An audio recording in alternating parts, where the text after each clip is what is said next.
morning, sir. Good morning. Good morning, sir. Good morning, sir. Good morning, sir. Good morning. പരീക്ഷ good morning. School close ചെയ്തോടാ.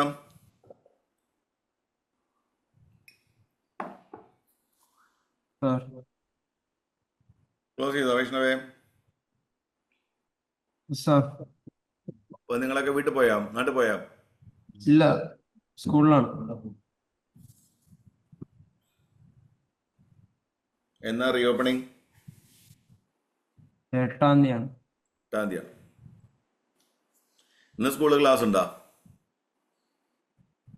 ഇന്ന് സഫയറിന്റെ class ഉണ്ട്. ഫെയറിന്റെ class ഉണ്ട്. കുറെ പേരുടെ video ഒന്നും ഓണായി കാണാനില്ല. പരീക്ഷത്തിനെ കാണാനില്ല, അമിതേനെ കാണാനില്ല, അനന്യയെ കാണാനില്ല. അപ്സര ഓണായി വന്നിട്ടുണ്ട്.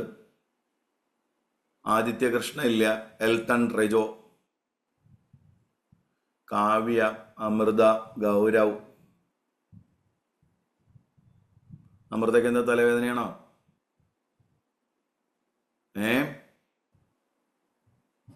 No, sir. ഈ ഐഫോൺ 13 ആരാ? IPhone 13 Franco, good morning. IPhone 13 കാണാനില്ലല്ലോ. എസ്കേപ്പ് ആയ? നമ്മുടെ തൃശ്ശൂർ ലൈബ്രറിയിൽ ഇരിക്കുന്ന ആളാരാ? നീയാണോ? അയനയാണല്ലേ? ഓക്കെ. അയനയ്ക്ക് ക്ലിയർ ആവുന്നുണ്ടോ? ബോർഡൊക്കെ ക്ലിയർ അല്ലേ? അവിടെ ഇരുന്നാൽ മതി, കുഴപ്പമില്ല. Yes, sir.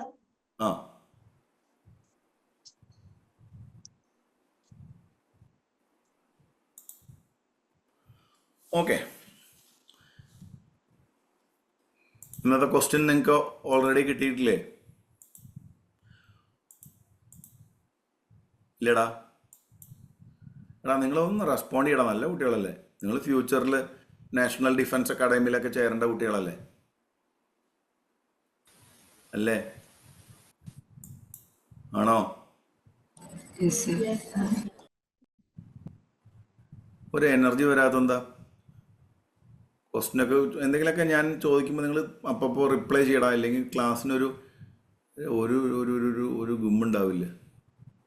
NDA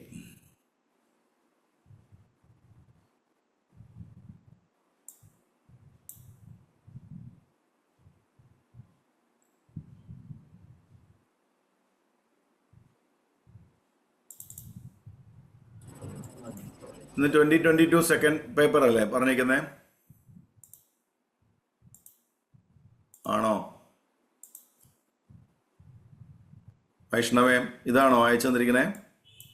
സാർ, ഞങ്ങൾക്ക് അയച്ചിരുന്നത് കാണാൻ പറ്റൂല.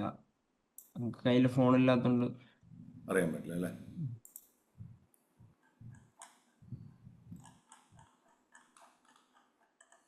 ഓക്കെ.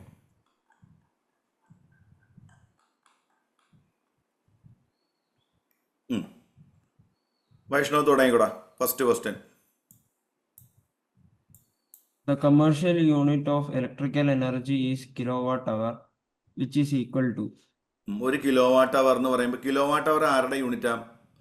പവറിന്റെ യൂണിറ്റ് ആണോ എനർജിയുടെ യൂണിറ്റ് ആണോ?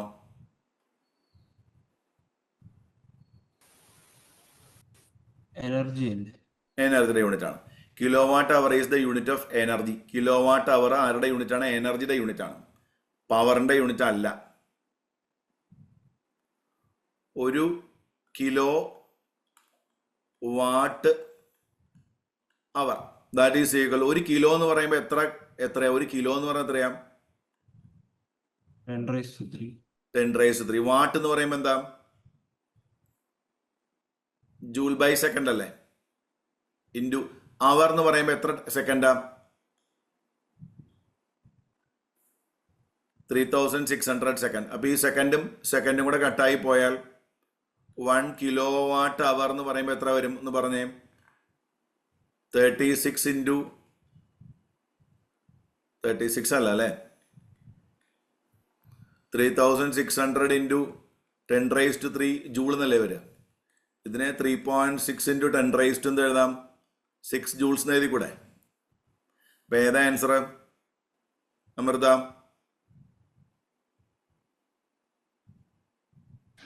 Option A. Option A. ഇതിനെ നമ്മൾ എന്താ വിളിക്കുക? ഈ ഒരു സാധനത്തിനെ നമ്മൾ വീട്ടിൽ എന്താ വിളിക്കുക? ഒരു യൂണിറ്റ് എന്നാ പറയുക കേട്ടോ. 1 കിലോവാട്ട് അവറിനെയാണ് നമ്മുടെ വീട്ടിൽ 1 യൂണിറ്റ് ഇലക്ട്രിസിറ്റി എന്ന് പറയാം. ബോർഡ് ഓഫ് ട്രേഡ് യൂണിറ്റ് എന്ന് പറയും. Board of trade unit internationally accepted ആയിട്ടുള്ള ട്രേഡ് യൂണിറ്റ് ആണ് 1 കിലോവാട്ട് അവർ. 1 കിലോവാട്ട് അവർ എനർജി യൂസ് ചെയ്തു എന്ന് പറഞ്ഞു കഴിഞ്ഞാൽ നിങ്ങളുടെ വീട്ടിലുള്ള ഡിവൈസ് 3.6 × 10⁻⁶ ജൂൾ എനർജി കൺസ്യൂം ചെയ്തു എന്നാണ് മീനിങ്. ഓക്കെ. Yes, sir. അപ്പൊ ആദ്യം അറിയേണ്ട point, kilowatt hour is the unit of energy. Kilowatt hour is the unit of energy. 1 kilowatt hour is equal to 3.6 × 10⁻⁶ joules. It is also called 1 unit. 1 unit. It is also called 1 unit. Good. Question number 2. Amrita, vayicha Amrita. One of the following statement regarding current carrying solenoid is not correct. Which of the following statement regarding a current carrying solenoid is not correct? Not correct. Not correct ആ ചോദിച്ചത്. ആദ്യത്തെ statement ഒന്ന് വായിച്ചേ. The magnetic field inside the solenoid is uniform. ഒരു solenoid ആണെങ്കിൽ നമ്മൾ പഠിച്ചിട്ടുണ്ട് അതിന്റെ ഉൾഭാഗത്തെ ഫീൽഡ് ലൈൻസ് എങ്ങനെയായിരിക്കും? ഉൾഭാഗത്തെ field lines parallel straight lines ആയിട്ടല്ലേ വരിക. അതുകൊണ്ട് അത് യൂണിഫോം അല്ലേ? അല്ലേ? അപ്പൊ ഇതൊരു കറക്റ്റ് സ്റ്റേറ്റ്മെന്റ് ആണ്. Field inside a solenoid is uniform. This is a correct statement. രണ്ടാമത്തതോ? The current carrying solenoid behaves like a bar magnet. Yes. അതായത് കറണ്ട് ക്യാരിങ് സോളിനോയിഡ് ആരെ പോലെ ബിഹേവ് ചെയ്യും? ആരെ പോലെ ബിഹേവ് ചെയ്യും? Bar magnet. അപ്പൊ ആ സ്റ്റേറ്റ്മെന്റും കറക്റ്റ് ആണ്. കറണ്ട് ക്യാരിങ് കോയിലും ആരെ പോലെ ബിഹേവ് ചെയ്യും? മാഗ്നറ്റിനെ പോലെ ബിഹേവ് ചെയ്യും. ബാർ മാഗ്നറ്റിനെ പോലെ ബിഹേവ് ചെയ്യും. അതും കറക്റ്റ് സ്റ്റേറ്റ്മെന്റാ. അതായത് നമുക്ക് ബാർ മാഗ്നറ്റ് എന്ന് പറയുമ്പോൾ അതിന്റെ സൈസ് വെയിറ്റ് ഭയങ്കര കൂടുതലായതുകൊണ്ട് യൂഷ്വലി നമ്മൾ അതിന് പകരം ആരെ യൂസ് ചെയ്യാറുണ്ട്? സോളിനോയിഡ് യൂസ് ചെയ്യാറുണ്ട്. Okay. മൂന്നാമത്തതോ? The magnetic field inside the solenoid increases with increasing current. Magnetic field inside കാണാനുള്ള ഇക്വേഷൻ നിങ്ങൾ പഠിച്ചിട്ടുണ്ടോ എന്ന് എനിക്ക് അറിയില്ല. μ0 Ni എന്നാണ് ഇക്വേഷൻ. പഠിച്ചിട്ടുണ്ടോ? അപ്പോ ബി ഡയറക്ട്ലി പ്രൊപ്പോർഷണൽ ആയി എന്നാണ്. കറണ്ടിന്റെ വാല്യൂ കൂടിയ എന്ത് കൂടും? കറണ്ടിന്റെ വാല്യൂ കൂടിയ മാഗ്നറ്റിക് ഫീൽഡ് കൂടും. അപ്പൊ ഈ സ്റ്റേറ്റ്മെന്റും Correct. കറക്റ്റ് ആണ്. അപ്പൊ ആദ്യത്തെ 3 സ്റ്റേറ്റ്മെന്റുകളും കറക്റ്റ് ആണ്. നാലാമത്തെ സ്റ്റേറ്റ്മെന്റോ? an iron bar is inserted inside the solenoid, magnetic field remains same. ഈ നമ്മൾ സോഫ്റ്റ് അയൺ എന്ന് പറയുമ്പോൾ അത് ഫെറോ മാഗ്നറ്റിക് അല്ലേ? ആണോ? അപ്പൊ അങ്ങനത്തെ ഒരാളെ നമ്മൾ ഇതിനകത്ത് കൊടുന്നു വെച്ച് കഴിഞ്ഞാൽ എന്ത് സംഭവിക്കും? മാഗ്നറ്റിക് ഫീൽഡ് കൂടും. അതായത് ഒരു അയണിനെ കൊടുന്നു വെച്ച് കഴിഞ്ഞാൽ ആ സോളിനോഡിലൂടെ കറണ്ട് കടന്നു പോകുമ്പോൾ ആ സോളിനോഡ് ഉണ്ടാക്കുന്ന മാഗ്നറ്റിക് ഫീൽഡ് കാരണം ആ അയണ് കൂടെ അങ്ങ് മാഗ്നറ്റായി മാറും. അപ്പൊ അവിടെ ഡബിൾ മാഗ്നറ്റിക് ഫീൽഡ് ആണ്. ആരുണ്ടാക്കിയതുണ്ടാവും? സോളിനോഡ് ഉണ്ടാക്കിയ മാഗ്നറ്റിക് ഫീൽഡ് ഉണ്ടാവും. പിന്നെ ആ സോളിനോഡിലൂടെ കടന്നുപോയ കറണ്ട് കാരണം അതിനകത്തിരിക്കുന്ന ഈ അയൺ ഉണ്ടാക്കിയ മാഗ്നറ്റിക് ഫീൽഡ് ഉണ്ടാവും. അപ്പൊ മാഗ്നറ്റിക് ഫീൽഡിന്റെ സ്ട്രെങ്ത് കൂടുക കുറയോ? കൂടും. ഇവർ തന്നിരിക്കുന്നത് റിമെയിൻസ് സെയിം എന്നല്ലേ? ആണോ? അപ്പൊ അത് റോങ് സ്റ്റേറ്റ്മെന്റ് അല്ലേ? അപ്പൊ ഏതാ ആൻസർ?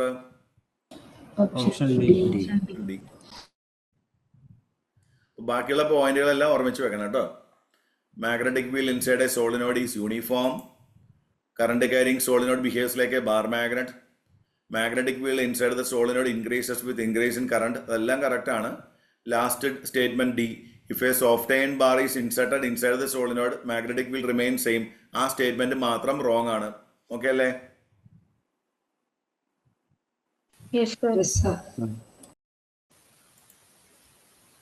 തേർഡ് ക്വസ്റ്റൻ ആരാ വായിക്കാം?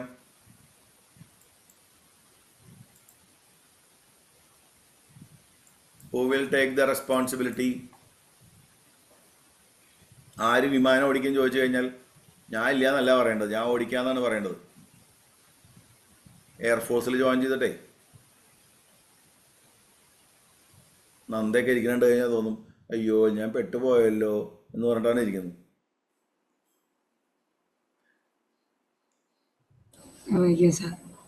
ആരാ വായിക്കാം? ശിവപാല വായിച്ചു. An object is made of two equal parts by volume. One part has density P0 and the other part has density 2 rho 0. 2 rho അതാ and സഫിക്സ് ആണ് ആ റോ സീറോയിലത്തെ സീറോ കേട്ടോ. What is the average density of the object? Average density made of two equal parts by volume. Density of the mixture എന്ന് പറയുമ്പോൾ mass by volume അല്ലേ അത് അല്ലേ? Rho is equal m1 plus m2 divided by v1 plus v2. ആകെയുള്ള mass by ആകെയുള്ള volume എന്ന് എഴുതി കൂടെ?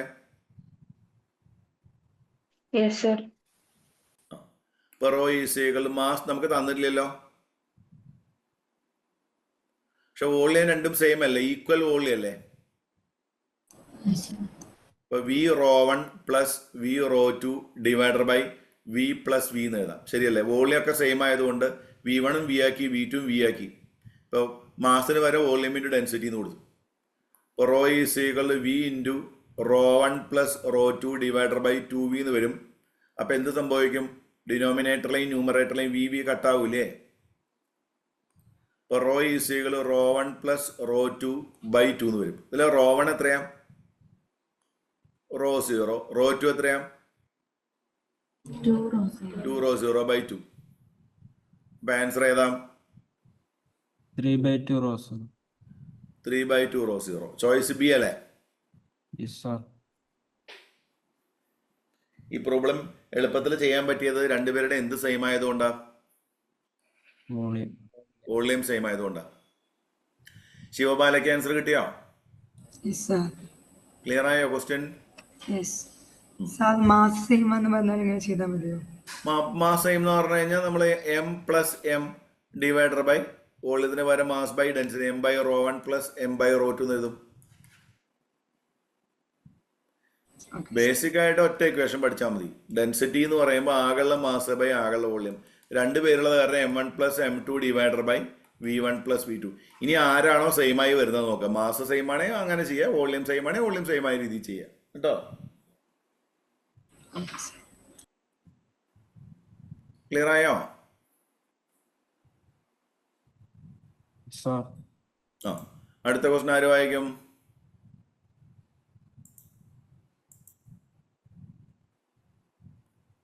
Sir.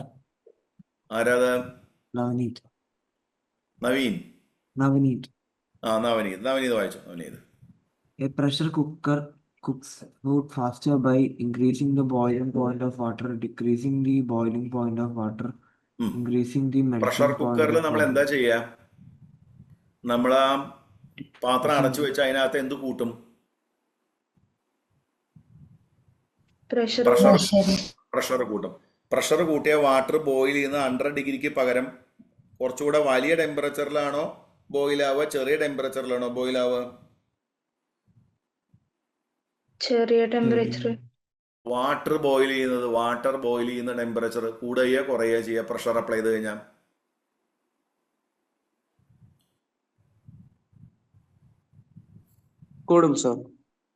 കൂടും. അതായത് ബോയിലിംഗ് പോയിന്റ് ഉയർത്തും. എന്തിനാ ഈ ബോയിലിംഗ് പോയിന്റ് ഉയർത്തുന്നത്?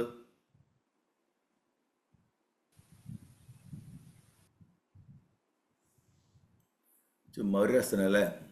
നമ്മളെ ഒരു ഓപ്പൺ വെസലിലാണ് ചൂടാക്കുന്നത് വിചാരിച്ചു. അപ്പൊ ഇതാണ് നമുക്ക് ചോറുണ്ടാനുള്ള അരി, പിന്നെ വെള്ളമുണ്ട്. നമ്മൾ ഹീറ്റ് ചെയ്ത് കഴിഞ്ഞാൽ നമ്മൾ കൊടുക്കുന്ന എനർജിയുടെ കുറേ എനർജി ആര് മേടിക്കും? വെള്ളവും മേടിക്കും, കുറേ എനർജി അരിയും മേടിക്കും. ഓക്കെ, അങ്ങനെ 100 ഡിഗ്രി എത്തും. ഈ 100°C എത്തി എന്താ പ്രശ്നം ചോദിച്ചു കഴിഞ്ഞാൽ പിന്നെ നമ്മൾ കൊടുക്കുന്ന എനർജി മുഴുവൻ ആര് മേടിക്കാൻ തുടങ്ങും? അരിക്ക് മേടിക്കാൻ പറ്റില്ല, പകരം ആര് മേടിക്കും? വെള്ളം മേടിക്കും. കാരണം 100° എത്തുമ്പോൾ വാട്ടർ ബോയിലാവും. വാട്ടർ ബോയിൽ ആവാൻ വേണ്ടി ഭയങ്കര വലിയ എനർജിയെ മേടിക്കുക. വാട്ടർ വേപ്പർ ആവാൻ മേടിക്കുന്ന energy is very large amount. അതുകൊണ്ട് എന്ത് സംഭവിക്കും ചോദിച്ചു കഴിഞ്ഞാൽ പിന്നെ അങ്ങോട്ട് അരി അവിടെ കിടക്കും, കുറേ നേരം അവിടെ കിടക്കും. നമ്മുടെ വീട്ടിലൊക്കെ അമ്മയും അച്ഛനൊക്കെ ചിലപ്പോൾ അമ്മ പറഞ്ഞു കേട്ടിട്ടുണ്ടാവും, വേവ് കൂടി അരിയാന്നൊക്കെ പറയും. ആക്ച്വലി എന്താ സംഭവിച്ചിരിക്കണമെന്ന് വെച്ച് കഴിഞ്ഞാൽ നമ്മൾ കൊടുക്കുന്ന എനർജി മുഴുവൻ ആര് മേടിച്ചോണ്ട് പോണതാ? വാട്ടർ. പക്ഷെ പ്രഷർ കുക്കറിൽ നമ്മൾ മുകൾ ഭാഗം ക്ലോസ് ചെയ്യും, മുകൾ ഭാഗം അടയ്ക്കും.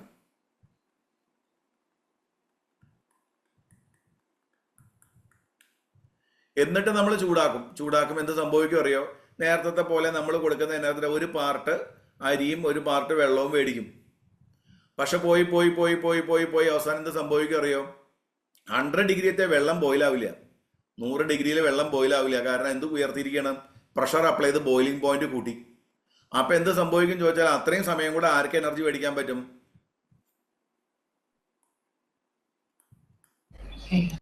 അരിക്ക് എനർജി മേടിക്കാൻ പറ്റും. ഇപ്പൊ ഒരു പക്ഷെ വെള്ളത്തിന്റെ മുന്നേ, വെള്ളം ബോയിലാവുന്നതിന് മുന്നേ ആര് ബോയിലാവും? അരി ബോയിലാവും. ബോയിലിംഗ് പോയിന്റ് ഉയർത്തുക നമ്മൾ ചെയ്യും. ബോയിലിംഗ് പോയിന്റ് ഉയർത്താൻ വേറെയും ടെക്നിക്കുകൾ ഉണ്ട്. വെള്ളത്തിൽ ഉപ്പ് ഇട്ടാൽ മതി, ഉപ്പ്. ഹോട്ടലുകളിലൊക്കെ നമ്മൾ ഭക്ഷണം കഴിക്കാൻ ചെല്ലുമ്പോൾ അതിനകത്ത് സാൾട്ട് ആഡ് ചെയ്തിട്ടുണ്ടാവും. സാൾട്ട് ആഡ് ചെയ്തിരിക്കുന്നത് എന്തിനാ ചോദിച്ചു കഴിഞ്ഞാൽ വാട്ടറിന്റെ ബോയിലിംഗ് പോയിന്റ് ഉയർത്താൻ വേണ്ടിയിട്ടാണ്. എന്തിനാ ബോയിലിംഗ് പോയിന്റ് ഉയർത്തുന്നത്? അരി പെട്ടെന്ന് വേവാൻ. ഓക്കെ,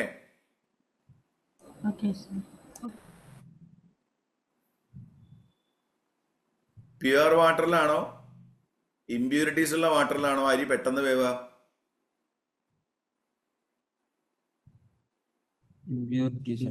ഇമ്പ്യൂരിറ്റി ആഡ് ചെയ്ത് കഴിഞ്ഞാൽ boiling point of water will rice.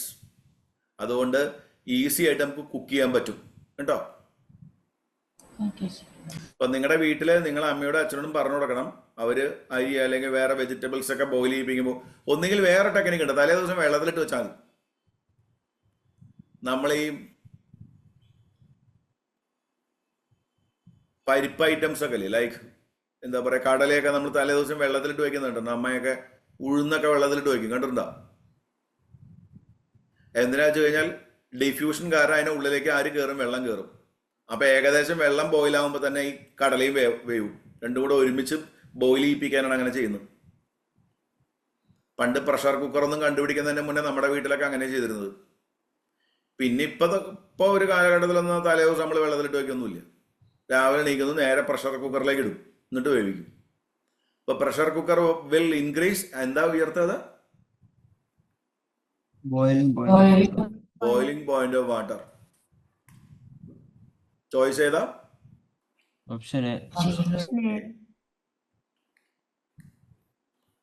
അടുത്ത question. Which of the following wavelength corresponding to wavelength of X rays എന്ന് പറഞ്ഞ് എക്സറുടെ വേവ് ലെങ്ത്? ഓപ്ഷൻ ഡി അല്ലേ? 190. ഡി ആണോ? സാർ ഉറപ്പാണോ? ഏകദേശം റേഞ്ച് പഠിച്ചു വെക്കട്ടോ. 1 നാനോമീറ്റർ.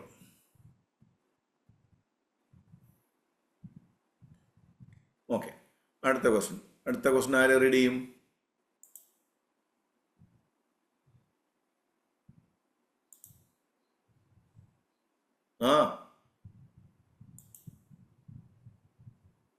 സർ, ഒരു ഡൗട്ട്. പറഞ്ഞു. എക്സ്റേയുടെ റേഞ്ച് എന്ന് പറയുമ്പോ എവിടെ നിന്നിട്ട് എവിടം വരെയാ?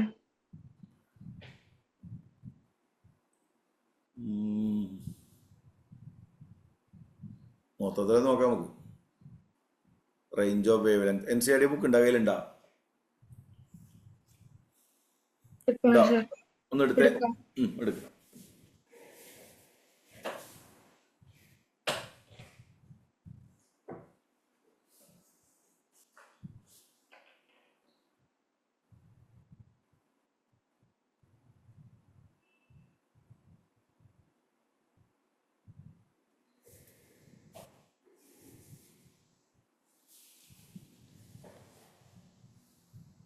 എടുത്താ? Yes sir. എന്നിട്ട് നോക്കി ഓരോന്നോരോന്നായിട്ട് പറഞ്ഞേ. എനിക്ക് വിസിബിൾ ലൈറ്റ് എനിക്ക് ഓർമ്മയുണ്ട്. വിസിബിൾ ലൈറ്റ് ഏകദേശം ഏത് തൊട്ട് ഏത് വരെയാണ്? 400 നാനോമീറ്റർ തൊട്ട് 800 നാനോമീറ്റർ വരെ വിസിബിൾ ലൈറ്റാണ്. അപ്പോൾ ഒരു കാര്യം ഉറപ്പാണ്, ഇതല്ല ആൻസർ. ആണോ? No sir. ഇതും അല്ല ആൻസർ. കാരണം ഇതിനേക്കാൾ ഭയങ്കര വേവ് ലെങ്ത് കുറവാണ്. ആർക്ക്? എക്സറുടെ വേവ് ലെങ്ത് വളരെ കുറവാണ്. അപ്പോൾ 5000 അല്ല, 500 നാനോമീറ്റർ അല്ല. അത് വിസിബിൾ ലൈറ്റിന്റെ റേഞ്ചാണ്. 5000 നാനോമീറ്റർ ഒരിക്കലും അല്ല. അത് കാരണം അത് വേവ് ലെങ്ത് കൂടിയിരിക്കുക, അതല്ല. പിന്നെ 100 നാനോമീറ്ററോ 1 നാനോമീറ്ററോ ആകണം. പക്ഷെ 100 നാനോമീറ്ററോ അല്ല. കാരണം എന്താ വെച്ച് കഴിഞ്ഞാൽ ഈ വിസിബിൾ ലൈറ്റ് കഴിഞ്ഞാൽ അതിന്റെ തൊട്ട് മുകളിലുള്ളത് അൾട്രാ വയലറ്റാണ്. അപ്പൊ ഈ 100 നാനോമീറ്റർ അൾട്രാ വയലറ്റിന്റെ റേഞ്ച് ആയിരിക്കണം. അപ്പൊ അതിനേക്കാൾ കുറവായിരിക്കണം. അതിനേക്കാൾ കുറവ് വേവ് ലെങ്ത് ഉള്ള ആള് എക്സ്റേയിലേ ഉള്ളൂ. ഇനി ഇതിനെ താഴെ ഒരാളേ ഉള്ളൂ, ഗാമ റേസ്. ആരാ എന്നോട് ഈ ഡൗട്ട് ചോദിച്ചേ? പാർവതി. ആ, പാർവതി. 400 നാനോമീറ്റർ ടു 800 നാനോമീറ്റർ ആരാ?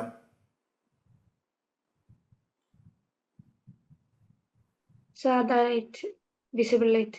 Visible light. ഇനി എക്സ്റേ എന്ന് പറയുമ്പോൾ അതിന്റെ വേവ് ലെങ്ത് വിസിബിൾ ലൈറ്റിനേക്കാൾ കൂടുതലാണോ കുറവാണോ? കുറവാണ്. കുറവാണ്. അപ്പൊ ഏതല്ല ആൻസർ എന്ന് ഉറപ്പായി? 5000 അല്ല. 5000 അല്ല, 500 അല്ല. കാരണം 500 ആരുടെയാ? UV. ഇനി നിനക്ക് അപ്പോൾ 2 ഓപ്ഷൻ ഉണ്ട്. 100 നാനോമീറ്റർ ആവാം, 1 നാനോമീറ്റർ ആവാം. പക്ഷെ 100 നാനോമീറ്റർ എന്ന് പറയുമ്പോൾ 500ന്റെ അടുത്ത് കിടക്കുന്നതല്ലേ? Yes sir. വിസിബിൾ ലൈറ്റിന് അടുത്ത് കിടക്കുന്ന ലൈറ്റ് ഏതാ?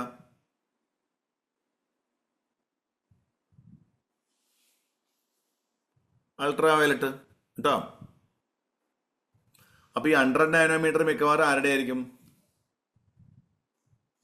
അൾട്രാ വയലറ്റിന്റെ.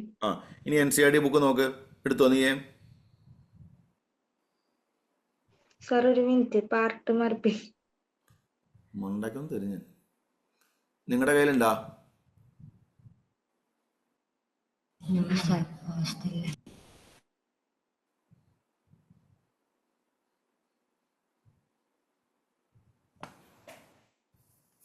നോക്കിയാ മതി കേട്ടോ. Okay sir.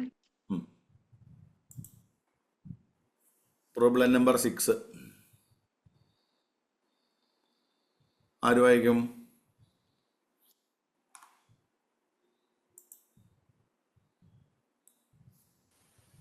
ശ്രദ്ധയൊക്കെ ഇരിക്കുന്നുണ്ടല്ലേ? എന്നോടൊന്നല്ല പറഞ്ഞിരിക്കുന്നത്, നല്ല ആംഗിളാണ് ഇരിക്കുന്നത്. ശ്രദ്ധ ഒന്ന് വായിച്ചേ. An electric bulb is connected to 220-volt generator. The current drawn is 600 micro. Milli micro എന്നല്ല, മില്ലി. എം എന്ന് പറഞ്ഞാൽ മൈക്രോണാ. milliampere. Milli ampere. What is the power of the bulb? Power കാണാൻ ഇക്വേഷൻ എന്ന് പറഞ്ഞേ. VI.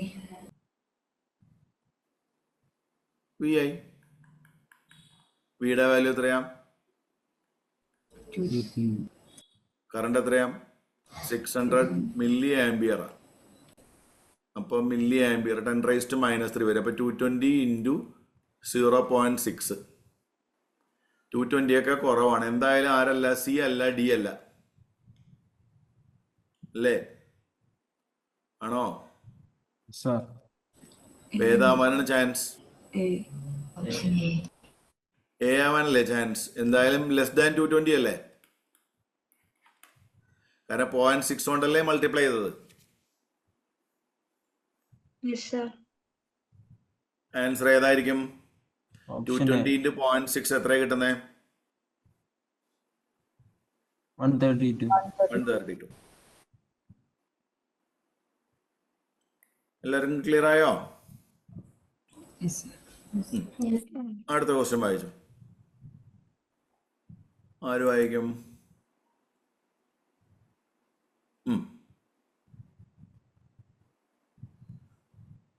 അൺമ്യൂട്ട് ചെയ്യുക വൈഷ്ണവി.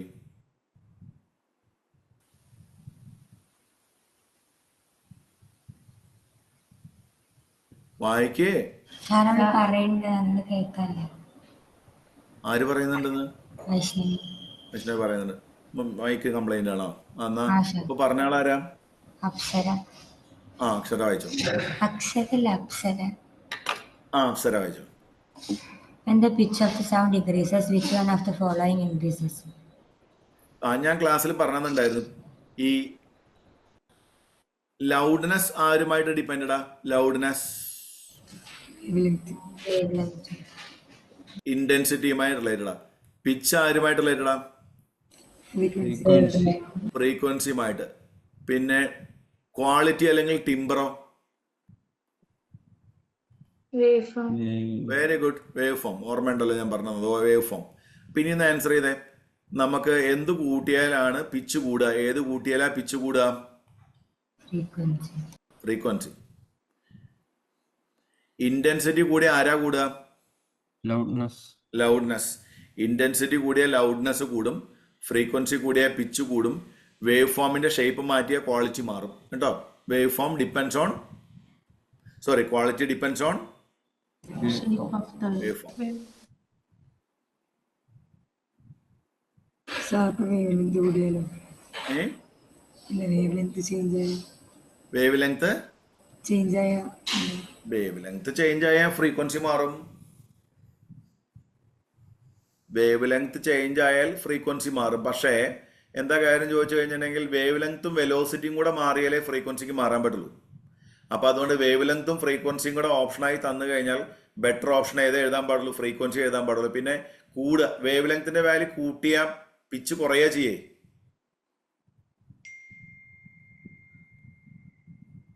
നമ്മളോട് ചോദിച്ചത് pitch of the sound increases എന്നല്ലേ, അതുകൊണ്ട് ഫ്രീക്വൻസി തന്നെയാണ് ആൻസർ കേട്ടോ.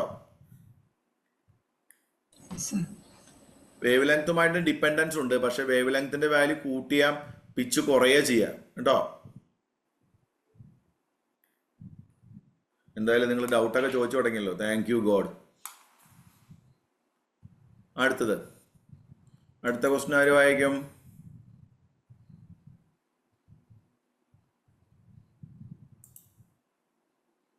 കുറെ പേര് ഇരുട്ടത്തിരിക്കുന്നുണ്ട്. ആരാം? ഞാൻ വായിക്കാം. പാർവതി. രഞ്ജിത്ത് വായിച്ചോ. What is the nature of velocity time graph for a car moving with uniform acceleration? Velocity കാണാനുള്ള ഇക്വേഷൻ യൂണിഫോം ആക്സലറേഷൻ ആണെങ്കിൽ നമ്മൾ പഠിച്ചുള്ള ഇക്വേഷൻ എന്ന് പറഞ്ഞേ v is equal to u plus at അല്ലേ? അതിൽ ആക്സലറേഷന്റെ വാല്യൂ കോൺസ്റ്റന്റ് ആണ്, അങ്ങനെയാണ് അല്ലേ? ഇഫ് യുവിന്റെ വാല്യൂ 0 ആയാൽ നമുക്ക് v is equal എന്ത് കിട്ടും? at എന്നല്ലേ കിട്ടാം. ഇപ്പൊ v directly proportional to T എന്നല്ലേ ഒരു ആക്സലറേഷൻ കോൺസ്റ്റന്റ് ആയതുകൊണ്ട്. ഇനിയൊന്ന് പറഞ്ഞേ, പരാബോളിക് ആണോ, ലോഗരിതമിക് ആണോ, എക്സ്പോണൻഷ്യൽ ആണോ, സ്ട്രെയിറ്റ് ലൈൻ ആണോ? Straight line. ഉറക്കെ പറയടാ. Straight line. Displacement time graph ആണെങ്കിലോ U T plus half A T square എന്ന് വരും. ഇഫ് യു 0 ആയാൽ എസ് ഇ സികൾ ഹാഫ് എ ടി സ്ക്വയർ എന്ന് വരും. ഇപ്പൊ S directly proportional T square എന്ന് വരും. ഇപ്പൊ ഡിസ്പ്ലേസ്മെന്റും ടൈമും തമ്മിലുള്ള ഗ്രാഫ് എന്തായിരിക്കും? ഡിസ്പ്ലേസ്മെന്റും ടൈമും തമ്മിലുള്ള ഗ്രാഫ് Parabolic ആണ്. Very good. പരാബോളിക് ആയിരിക്കും. പരാബോളിക് ടി സ്ക്വയർ ആയതുകൊണ്ട് കേട്ടോ. അപ്പോ ആക്സിലറേഷന്റെ വാല്യൂ കോൺസ്റ്റന്റ് ആണെങ്കിൽ velocity directly proportional to T. അപ്പൊ straight line. Displacement directly proportional T square, അത് പരാബോള. ഓക്കെ. Yes, sir. രണ്ടും ക്ലിയർ ആയോ?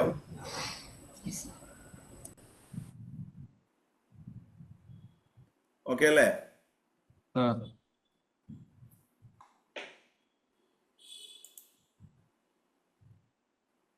Amplitude of sound wave is measured in units of amplitude of sound waves is measured in the units of amplitude എന്ന് പറയുമ്പോൾ ആരാ ശരിക്ക്?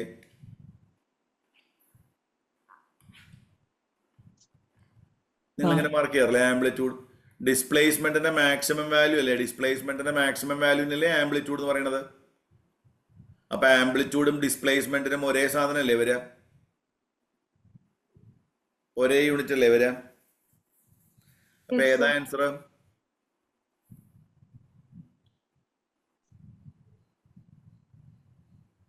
പറയടാ. Pressure ആണോ, time ആണോ, സ്പീഡ് ആണോ, ഡിസ്റ്റൻസ് ആണോ? Distance. അപ്പൊ ആംപ്ലിറ്റ്യൂഡിനും ഡിസ്റ്റൻസിനും ഒരേ യൂണിറ്റ് ആണ്. കാരണം ആംപ്ലിറ്റ്യൂഡ് ഈസ് എ ഡിസ്റ്റൻസ്. ആംപ്ലിറ്റ്യൂഡിനും ഡിസ്റ്റൻസിനും ഒരേ യൂണിറ്റ് ആണ്. Because amplitude is A distance. Okay ആണോ?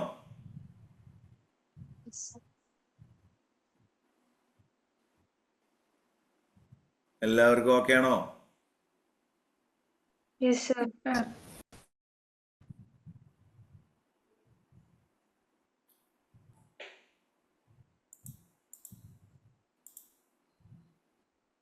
Problem number 10.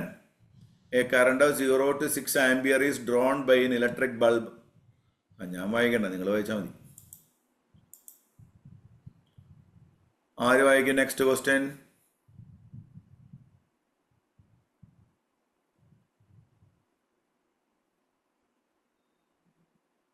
നന്ദ കുറെ നേരമായിട്ട് വെറുതെ ഇരിക്കുകയാണ്. നന്ദ വായിച്ചോ. മൈൻഡ് ചെയ്യരുത് പറയുന്ന കേട്ടാ. ആ വായിച്ചോ. A current of 0 to 6 ampere is drawn by an electric bulb for 10 minutes. Which one of the following is the amount of electric charge that flows through the circuit? ഭയങ്കര സിമ്പിൾ ക്വസ്റ്റൻ ആണ്. Current കാണാനുള്ള equation എന്താ? Charge by time അല്ലേ? Charge അല്ലേ കാണേണ്ടത്? Charge is equal കറണ്ടിന്റെ time അല്ലേ? കറണ്ടിന്റെ വാല്യൂ എത്രയാ? 0.6 ampere. 6 ആംപിയർ ഇൻറ്റു ടൈമോ 10 minutes. 10 minutes. 10 into 60. Minutes into 60 വേണ്ടേ? Yes, sir. ഇപ്പൊ എന്തായിരിക്കും ആൻസർ? 360. 360 ആണല്ലോ. 0.6 ampere അല്ലേ? അത് 0.6 ആണല്ലേ. അപ്പൊ പിന്നെ കുഴപ്പമില്ല, 0.6 ഉള്ളൂ. അപ്പൊ കറക്റ്റാ. എത്ര വരും? 360 കൂളംസ് കേട്ടോ. കറണ്ടിന്റെ വാല്യൂ 0.6 ഉള്ളൂ. ടൈം തന്നിട്ടുണ്ട് 10 മിനിറ്റ്സ്. അപ്പൊ 10 ഇൻറ്റു 60. ടൈമിനെ മിനിറ്റിൽ നിന്ന് എവിടേക്ക് മാറ്റണം? സെക്കൻഡിലോട്ട് മാറ്റണം കേട്ടോ. Okay. Okay, sir.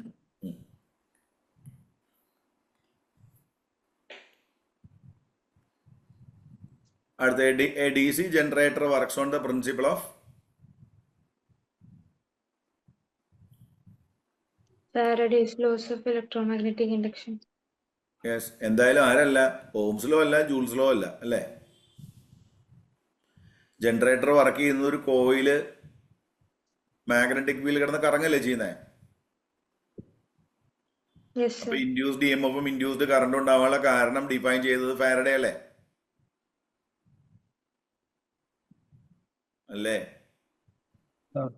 Yes, sir.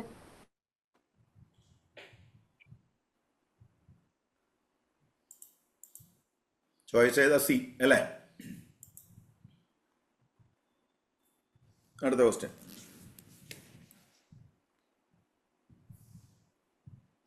Amrita, the presence of magnetic field can be determined using which of the following instruments?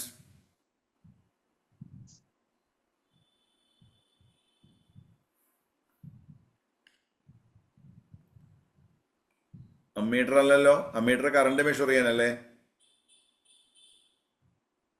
Volt meter അല്ല, കാരണം വോൾട്ടേജ് മെഷർ ചെയ്യാനല്ലേ. മോട്ടർ ഡിവൈസ് ആണ്. അപ്പൊ ഏതാ answer? Magnetic needle. Magnetic needle. Magnetic needle.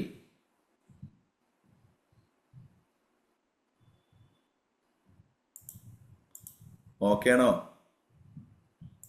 Yes, sir. Sir. Sivabala അടുത്തത് വായിച്ചു. Sivabala. Which one of the following statement about speed and velocity is correct? പറഞ്ഞോ, answer കൂടെ പറ. Speed and velocity. Speed is scalar quantity and velocity is vector quantity. അപ്പൊ ഏതാ answer? D. D. Speed is a scalar and velocity is a vector, അല്ലേ? ഇതല്ലേ answer? Yes. എല്ലാവരും കിട്ടിയോ?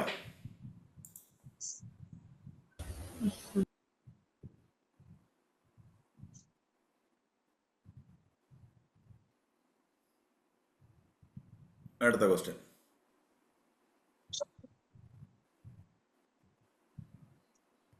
അടുത്ത ആരാ വായിക്കാം?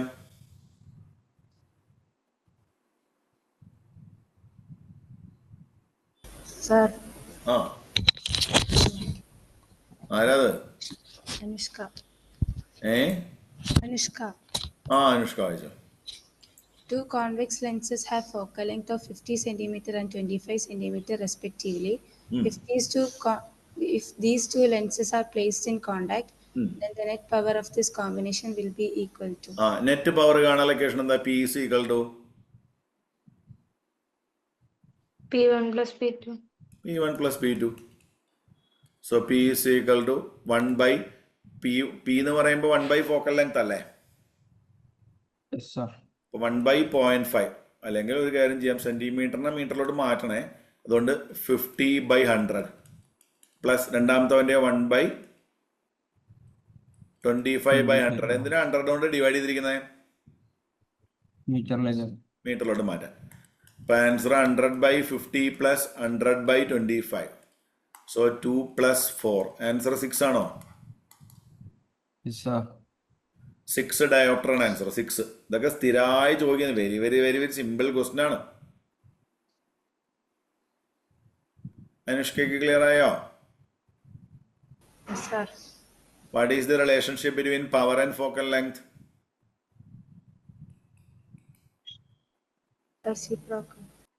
റെസിപ്രോക്കൽ. അതുകൊണ്ടാണ് ഈ P1 വരെ നമ്മൾ 1 by F1 കൊടുത്തത് കേട്ടോ. പിന്നെ F കാണുമ്പോൾ ഒരു കാര്യം കൂടെ ചെയ്യണം. F എന്തിലെടുക്കാൻ പാടുള്ളൂ? മീറ്ററിൽ എടുക്കാവൂ. ഒരിക്കലും സെന്റിമീറ്ററിലിട്ട് പ്രോബ്ലം ചെയ്യരുത് കേട്ടോ. ഓക്കെ ആണോ? ഫ്രാങ്കോ, അടുത്ത ക്വസ്റ്റ്യൻ ഒന്ന് വായിച്ചോ Franco. Which one of the following terms cannot represent electrical power in a circuit? Joule's law of heating already studied ആണിത്. Power is equal to VI പഠിച്ചിട്ടുണ്ട്, I²R പഠിച്ചിട്ടുണ്ട്, V²/R പഠിച്ചിട്ടുണ്ട്. ഏതാ ആൻസർ അപ്പോ? Sir, B അല്ലേ? B.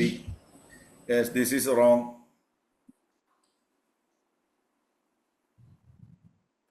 Cannot എന്ന് പറഞ്ഞുകൊണ്ട് wrong അല്ലേ വേണ്ടത്? അതുകൊണ്ട് ആൻസർ B. ഓക്കെ,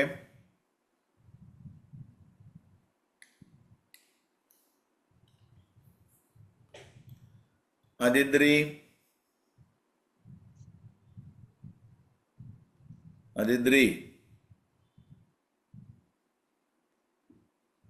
ഉറങ്ങിയാ?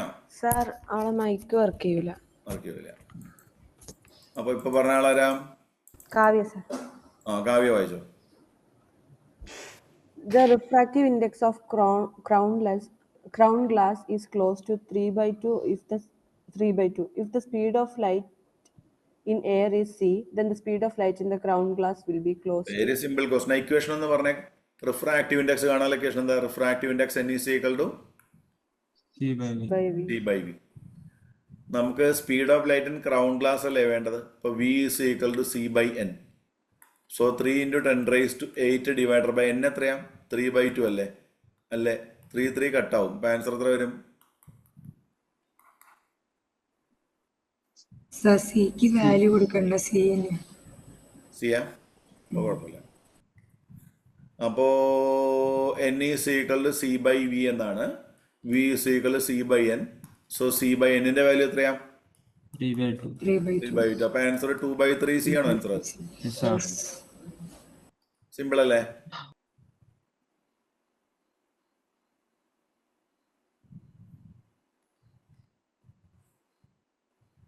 Next one.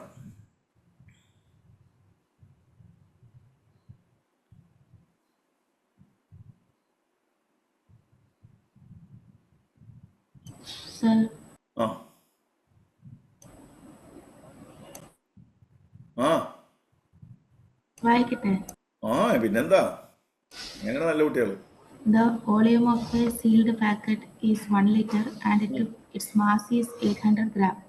The packet is first put inside water with density 1 gram centimeter and then in another liquid B with density 1.5 gram centimeter. Then which one of the following statement holds true?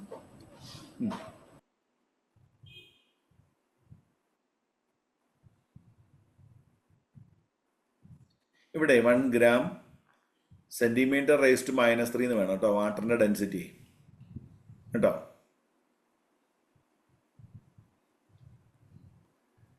Volume of a sealed packet is 1 liter and mass is 800 gram. അപ്പം അതിന്റെ density എങ്ങനെ കാണും? Sealed പാക്കറ്റിന്റെ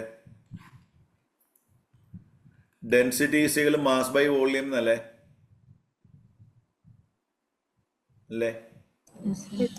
mass എത്രയാ? 800 gram. 800 into 10⁻³ അല്ലേ? അല്ല, വേണ്ടെങ്കിൽ നമുക്കൊരു കാര്യം ചെയ്യാം. എന്തിലും ഇട്ടാൽ മതി, ആൻസർ ഗ്രാം പെർ സെന്റിമീറ്റർ ക്യൂബിൽ തന്നെ ഇട്ടാൽ മതി. ഗ്രാം ബൈ വോളിയം എത്രയാ? 1 liter. ലിറ്ററിനെ എവിടേക്ക് മാറ്റണം? മില്ലിലിറ്റർ ആകുന്നു. സെന്റിമീറ്ററിലല്ലേ ഇട്ടിരിക്കണവര്? 1 ലിറ്റർ എന്ന് പറയാൻ എത്ര മീറ്റർ ക്യൂബാ?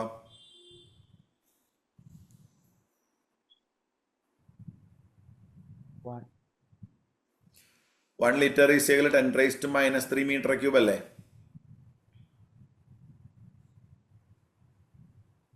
അല്ലേ?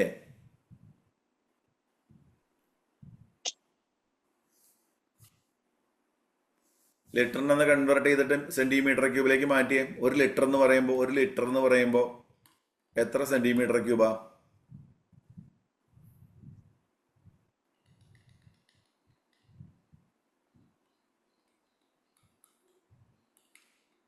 1 ലിറ്റർ എന്ന് പറയുമ്പോൾ എത്ര centimetre ക്യൂബാണ്?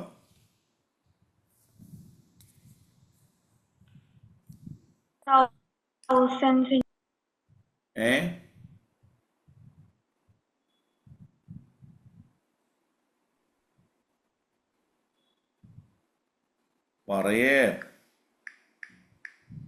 1000 centimeter cube. 1000 centimetre cube അല്ലേ? അപ്പം നമുക്കിവിടെ 800 ഡിവൈഡർ ബൈ എന്ത് എഴുതാം? 800 divided by 1000. Density is equal to 800 divided by 1000.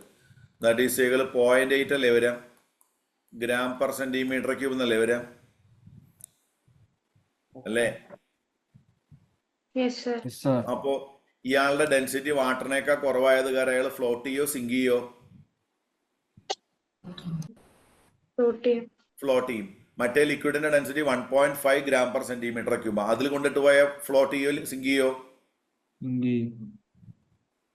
എടാ, ബോഡിയുടെ ഡെൻസിറ്റി 0.8 അല്ലേ ഉള്ളൂ, അത് കുറവല്ലേ? ബോഡിയുടെ ഡെൻസിറ്റി കുറവായി കഴിഞ്ഞാൽ, ലിക്വിഡിനേക്കാൾ കുറവായി കഴിഞ്ഞാൽ ബോഡി ഫ്ലോട്ട് ആവില്ലേ? വെള്ളത്തിന്റെ ഡെൻസിറ്റി 1, അതെവിടെയും അതിനേക്കാൾ ഡെൻസിറ്റി കുറവാണ്, ഈ ലിക്വിഡിനേക്കാളും ഡെൻസിറ്റി കുറവാണ്. അപ്പൊ രണ്ടിലും അവൻ ഫ്ലോട്ട് ചെയ്യില്ലേ? അപ്പൊ എന്താ answer? Option A. Packet will float in both water and liquid B. കാരണം ഡെൻസിറ്റി ഓഫ് പാക്കറ്റ് എത്ര കിട്ടിയത്? 0.8 gram per centimeter cube എന്നല്ലേ കിട്ടിയേ? As density of the packet is less than that of water, it will float in water. As density of the packet is less than that of another liquid, it will again float in that liquid. ഇപ്പൊ രണ്ടിലും float ചെയ്യും. Clear ആയോ?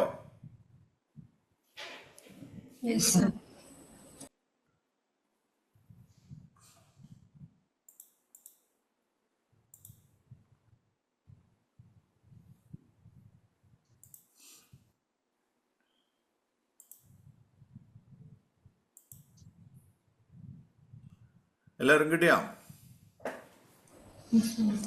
18 വായിച്ചോ. 18.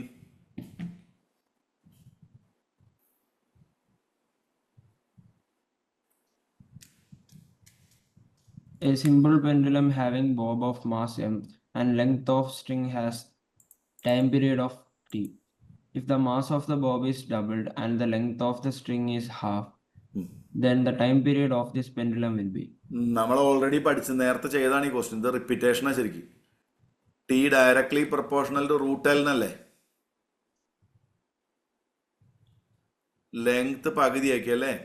ഇപ്പൊ T dash directly proportional to 1 by എന്ത് വരും? L/2 എന്ന് വരും. ഇപ്പൊ T dash is equal to T divided by root 2 എന്ന് വരും. കാരണം ഈ 2ന് റൂട്ട് ഉണ്ട്, T/√2. അപ്പൊ ഏതാ ആൻസർ? അതിനകത്ത് കറക്റ്റ് ഓപ്ഷൻ ഇല്ല അല്ലേ? ആൻസർ T/√2 ആണ് കേട്ടോ. അയ്യോ ലെങ് 2 മുകളിലേക്ക് പോവില്ലേ? സോറി √2 T ആണ് ആൻസർ. ഇതാണ് ആൻസർ. ഇതായിരിക്കും, ഇത് റൂട്ടായിരിക്കും. ഇത് T is equal 2π into root of ആദ്യത്തെ കേസിൽ L/G എന്ന് വരും. T dash is equal 2π into root of length എന്ത് ചെയ്തു? L/2 അല്ലേ? Length of the string after okay. അപ്പൊ L/2/G എന്ന് വരും. അപ്പൊ T dash is equal 2π into root of L/2G എന്ന് വരും. ഇതിനെ 1/√2 into 2π into root of L/G എന്ന് എഴുതാം. അപ്പൊ ആൻസർ T/√2 ആണ് ആൻസർ. T/√2. അങ്ങനെ ഓപ്ഷൻ ഇല്ല അല്ലേ? ഉണ്ടോ? ഇല്ല. ഉണ്ടോ? അപ്പൊ ആൻസർ T/√2 ആണ് കേട്ടോ. അത് എഴുതി ചേർത്തോടെ. T/√2 ആണ് ആൻസർ.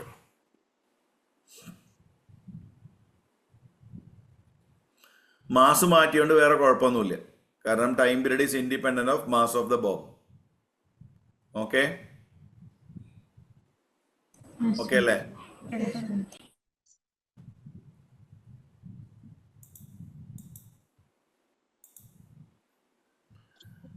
അടുത്ത, which of the following devices light energy is converted into electrical energy?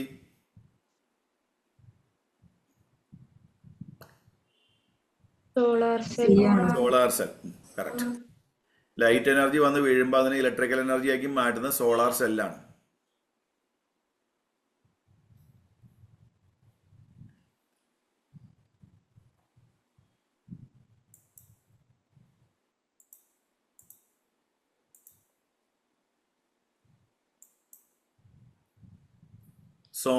Sonar എന്ന് പറയുമ്പോൾ സൗണ്ട് നാവിഗേഷൻ അല്ലേ?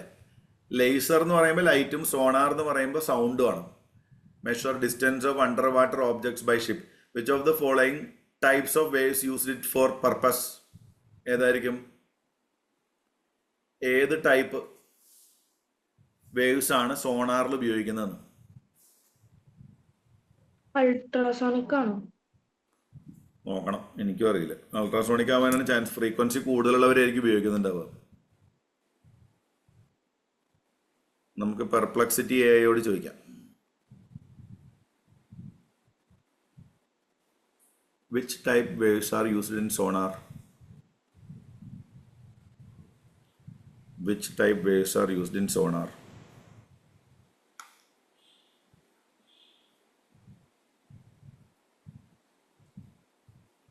Ultrasonic sound waves കേട്ടോ. Ultrasonic sound waves. Ultrasonic sound waves.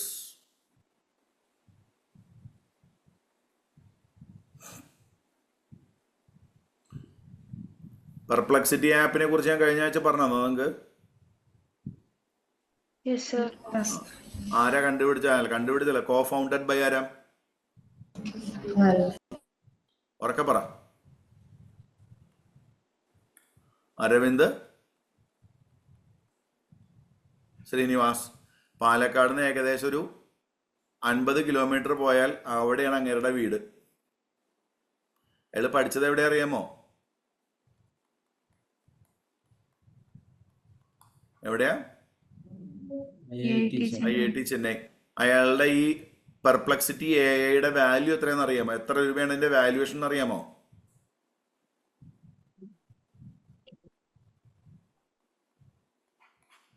ഇപ്പൊ കറന്റ്ലി 98,000 crores, 98,000 കോടി. ഇന്നലെ വീണ്ടും കൂടിയുണ്ട്. കാരണം എന്താ അറിയോ? ഇന്നലെ നമ്മുടെ ഡോളറിന്റെ വില ഏകദേശം എത്രയായിട്ട് മാറിയിട്ട് 88 രൂപയുണ്ട്. $1 എന്ന് പറയുമ്പോൾ 88 rupees ആണ്.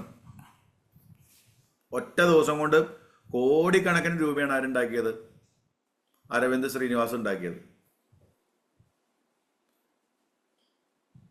നിങ്ങൾക്ക് എയർഫോഴ്സിൽ ജോയിൻ ചെയ്തിട്ടും ആപ്പൊക്കെ ഉണ്ടാക്കാം കേട്ടോ. അടുത്തത് 21. Which of the following statement about speed of sound waves is not correct?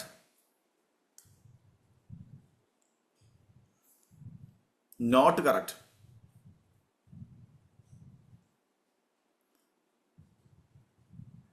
Speed of sound waves കൂടുതൽ സ്റ്റീലിലാണ്, കറക്റ്റാണ്. ഡെൻസിറ്റി കൂടിയ സ്പീഡ് കൂടും, അപ്പോൾ അത് കറക്റ്റാണ്. Correct statement. Speed of sound in air decreases with increase in temperature. Temperature കൂടിയ speed കൂടല്ലേ ചെയ്യാം, അല്ലേ? Velocity directly proportional root T എന്നല്ലേ പഠിപ്പിച്ചല്ലേ? അപ്പൊ ഇത് റോങ് സ്റ്റേറ്റ്മെന്റാ. Speed of sound waves in air increases with increase in temperature, അത് കറക്റ്റാ. Speed of sound wave water higher than that of air, അതും ശരിയാ, ഇതും ശരിയാ. അപ്പൊ ആൻസർ ഏതാ? Option B. ചൂടാക്കിയാൽ ഈ റൂമാണെങ്കിൽ റൂമിന്റെ ടെമ്പറേച്ചർ കൂട്ടിയാൽ സ്പീഡ് ഓഫ് സൗണ്ട് ഇൻക്രീസസ് കേട്ടോ. ഓക്കെ.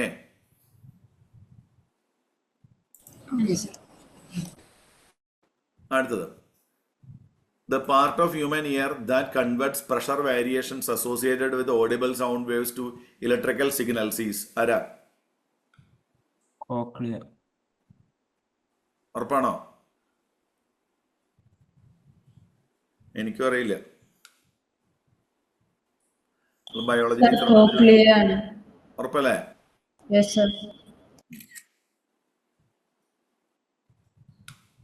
കോക്ലിയ എന്ന് പറയുന്നത് എന്താ?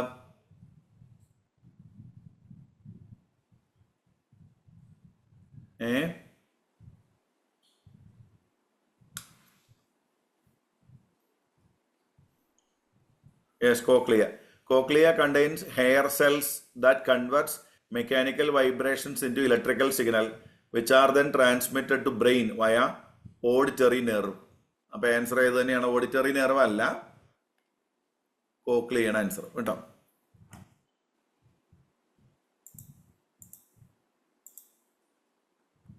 അടുത്തത് bullet of mass 10 gram horizontally fired with a velocity 300 from a pistol of mass 1 kilogram. What is the recoil velocity of the pistol? എല്ലാവരും പഠിച്ചിട്ട് ടോട്ടൽ മൊമെന്റം കൺസർവേഷൻ ആയതുകൊണ്ട് ബുള്ളറ്റിന്റെ മൊമെന്റവും ഗണ്ണിന്റെ മൊമെന്റവും same ആയിരിക്കണ്ടേ? M1 V1 = M2 V2 അല്ലേ വരേണ്ടത്, അല്ലേ? M1 എന്ന് പറയുമ്പോൾ 10 gram ആണ്. ഇപ്പൊ 10 × 10⁻³ V1 എന്ന് പറയുമ്പോൾ സ്പീഡ് 300 ആണ്, ഇൻറ്റു 300 M2ന്റെ സ്പീഡ് 1 × V2. ഇപ്പൊ V2 = 3000 × 10⁻³ ആൻസർ എന്ന് പറഞ്ഞേ 3 meter per second. 3 അല്ലേ? സാർ, പക്ഷേ ബുള്ളറ്റ് പോയത് എവിടേക്കാണോ അതിന് നേരെ ഓപ്പോസിറ്റിലല്ലേ നമ്മുടെ ഗൺ പോവാ, അല്ലേ?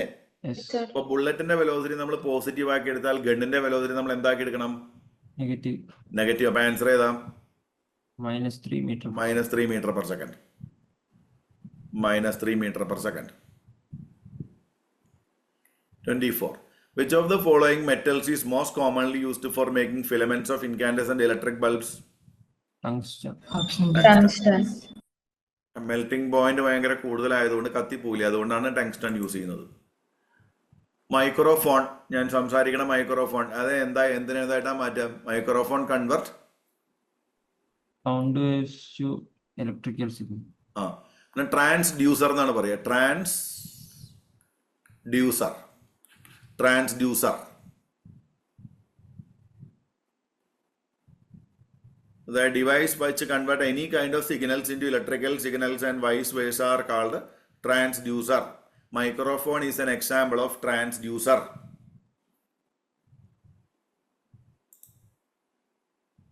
Okay.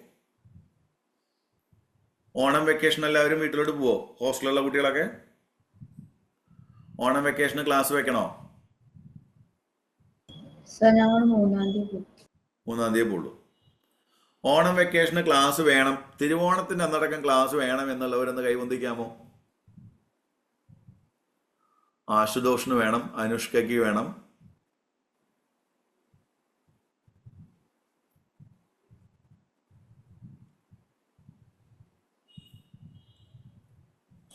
ഓണത്തിന്റെ അന്ന് രാവിലെ മാറ്റാൻ പറ്റും, വൈകുന്നേരം. വൈകിട്ട് വേണ്ട, ഞാൻ ചോദിച്ചു ഈ ക്ലാസ്സാ ചോദിച്ചേ. ഈവനിങ് ഈ ക്ലാസ് ക്ലാസ് അല്ല, ഇത് വൈകുന്നേരത്തേക്ക് ആക്കിയ കുഴപ്പമില്ല, ബാക്കി ദിവസം കുഴപ്പമില്ല, ഓണത്തിന് മാത്രം. ഇതിപ്പോ ആരാ എന്നോട് പറഞ്ഞേ? ശിവബാലയാ. ശിവബാല, നിന്നെ ഇവരെല്ലാരും കൂടെ കൊല്ലും കേട്ടാ. അല്ല സാർ, രാവിലെ അമ്പലത്തേക്കൊക്കെ പോയില്ല നേരത്തെ. രാവിലെ അമ്പലത്തിൽ പോകും, അതുകൊണ്ടാണ്. എൻ്റെ അഭിപ്രായം എന്ന് പറഞ്ഞു കഴിഞ്ഞാൽ അത് കഴിഞ്ഞിട്ട് അമ്പലത്തിൽ പോയാലും മതി. Okay sir. ആ, കാരണം ദൈവത്തിനോട് പ്രാർത്ഥിക്കും, ഈ വർഷം എങ്ങനെയെങ്കിലും എനിക്ക് NDA കിട്ടണേ, ഉറപ്പായിട്ട് കിട്ടണേ.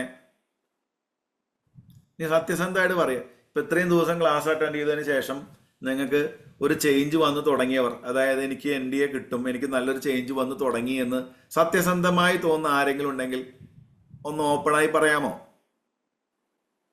Your experience.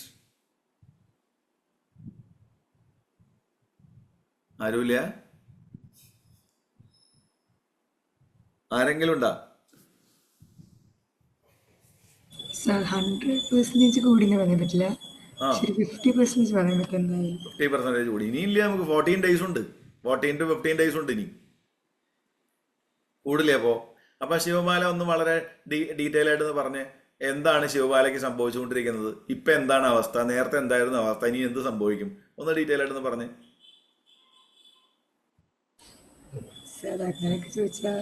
അങ്ങനെ ചോദിച്ചാൽ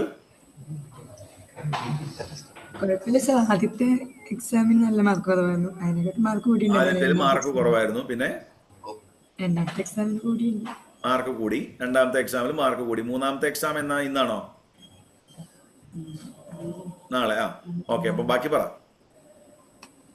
കുഴപ്പമില്ല സാർ. ഇത് മാത്സ് ഒക്കെ കുറച്ച് കിട്ടുന്നുണ്ട് ചെയ്യാൻ. മാത്സ് ഒക്കെ പണ്ടത്തേക്കാളും സ്പീഡ് കൂടിയിട്ടുണ്ട്. ഓക്കെ. പിന്നെ ഞാൻ മുതൽ പൊട്ടത്തരം കാട്ടുന്നുണ്ടെന്നാലും അത് നീ കുറെ പൊട്ടത്തരം കാണിക്കുന്നുണ്ട്. ഓക്കെ. നിങ്ങൾക്ക് ഇത് മാത്രമല്ല, നിങ്ങളിപ്പോൾ ഈ ഒരു എഫർട്ട് എടുത്തു കഴിഞ്ഞാൽ നിങ്ങൾക്ക് JEE മെയിൻസ് എഴുതാം, CUET എഴുതാം, കുറേ എൻട്രൻസുകൾ അധികം എഴുതാം നിങ്ങൾക്ക്. ഇപ്പം എല്ലാവർക്കും ഇപ്പോൾ NDA കിട്ടുമെന്നൊന്നും ഉറപ്പിച്ച് പറയാൻ പറ്റുന്നില്ല. പക്ഷെ നിങ്ങൾക്ക് ഈ MCQ നിങ്ങൾ നല്ല സ്പീഡിൽ പ്രാക്ടീസ് ചെയ്ത് തുടങ്ങിയാൽ നിങ്ങൾക്ക് മറ്റുള്ള എൻട്രൻസുകളെല്ലാം കിട്ടും കേട്ടില്ലേ. നിങ്ങൾ ഡിസംബർ കഴിഞ്ഞ് ജനുവരിയിൽ നിങ്ങൾക്ക് എന്ത് വരും? JEE മെയിൻസ് വരും. അപ്പോൾ ആ JEE മെയിൻ എക്സാം എല്ലാവരും എഴുതണം, എല്ലാ കുട്ടികളും എഴുതണം. JEE മെയിൻസ് എല്ലാവരും എഴുതി എല്ലാവരും ക്വാളിഫൈ ചെയ്യണം. എന്നിട്ട് നമുക്ക് നിങ്ങളുടെ സ്കൂളിൻ്റെ ഫ്രണ്ടിൽ ഫ്ലക്സ് ബോർഡ് വെക്കണം, മനസ്സിലായി? അതായത് ഇതാ ആകെ എഴുതിയ ഇത്രയും കുട്ടികൾ 30 പേരിൽ നിന്ന് 30 പേരും JEE മെയിൻ ക്ലിയർ ചെയ്ത് ഇതാ പാലക്കാട് ചരിത്രം സൃഷ്ടിച്ചു എന്നൊക്കെ പറഞ്ഞിട്ട് നമുക്ക് ബോർഡ് വെക്കണം. റെഡിയാണോ നിങ്ങൾ? ആണോ? ആണ്. വൈഷ്ണവി കൈ കാണിച്ചിട്ടുണ്ട്. വൈഷ്ണവിക്ക് മൈക്കില്ല, അതുകൊണ്ടാണ്.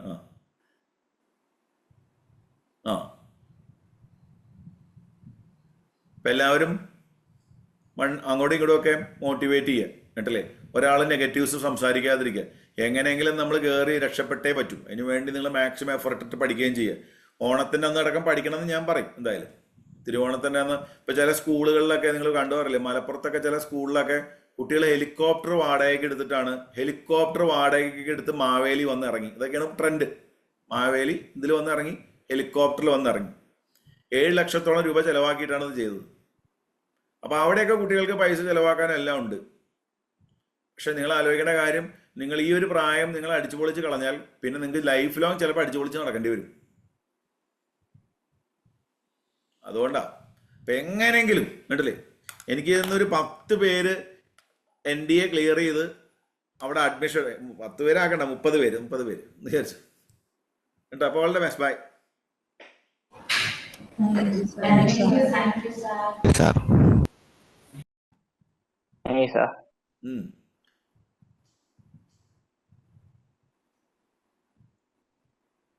എന്തൊക്കെ വല്ല ഡൗട്ട് ഉണ്ടോ? എന്താ? ഒന്നുമില്ല. ഓക്കെ. ബൈ.